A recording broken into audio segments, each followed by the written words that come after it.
Hello everyone, Mike the Warrior here, and we're back with another 5 Facts video. Today we're covering Princess Fabia. Fabia is 16 in Gundalian Invaders, and she is 17 in Mactanium Surge. However, for whatever reason, in the English and Japanese versions, her ages are different. In the Japanese version, she's 1 year younger. So she's 15 in Gundalian Invaders and 16 in Mactanium Surge. Now that I think about it, it's Japan, so I'm pretty sure I know the reason.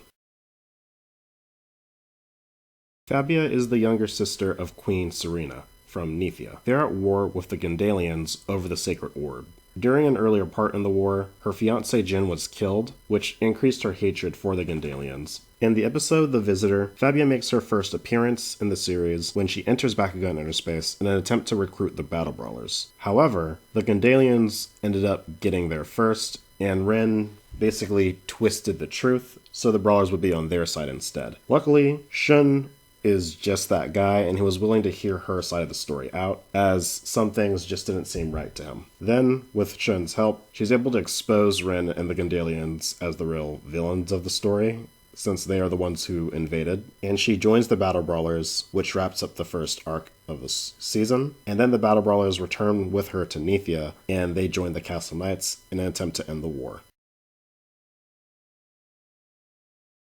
Fabia is actually the one who gets the rival this time around. You know, if we're not counting Primordius as Dan's rival, since he is the final boss. Anyway, she technically has two, but her main rival was Jessie. When Fabia exposes Ren, to try to cap off the episode, she battles Jessie, who was able to defeat her. However, Ren did tamper with the match.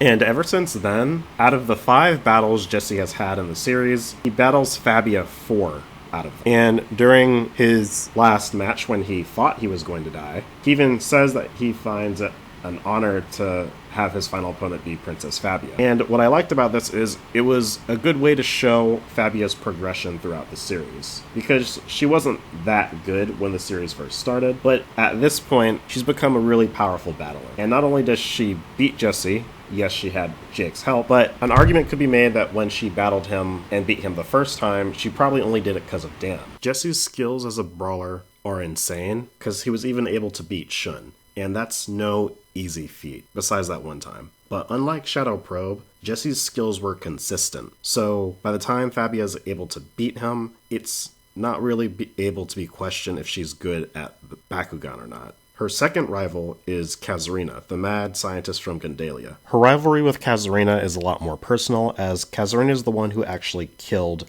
her fiancé, Jin. And it's not just personal for Fabia, it's also personal for her Bakugan Aranat, as he was Jin's original partner. And Kazarina and her Bakugan Lumaground aren't too fond of the two of them either, so it gets pretty heated by the time their final battle gets here. Fabia's final one-on-one match in the series is against Kazarina, and she's able to beat her on her own, which is insane because Kazarina also was able to beat Drago. Don't know how she did it, but she did it. Fabia has a lot of elements from other female characters throughout the Bakugan series. She has the same voice actor as Chan Li. Her role and character is extremely similar to Mira. She's a Chaos Battler like Runo. She also has an outfit that's a little similar to her new Vestroya outfit, and she looks kind of similar to Shun's mom, which is ironic considering it was Shun who was willing to hear her out.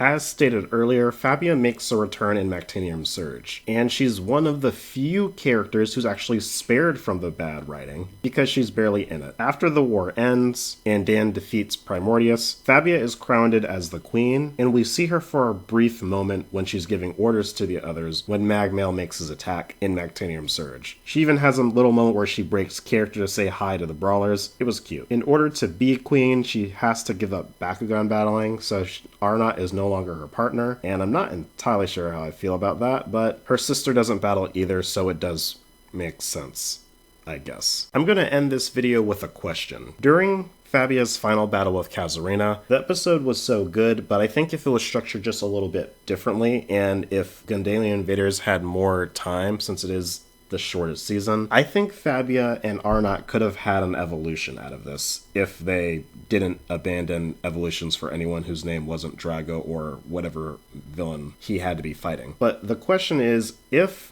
Arnott had a chance to evolve, what do you think he would turn into? What do you think his name would be? He's basically this Bruce Lee ninja, so I'm curious on your guys' thoughts. But with that, we're going to bring this video to a close. Be sure to like, comment, and subscribe. I'm Mike the Warrior, and I'll catch you guys next time.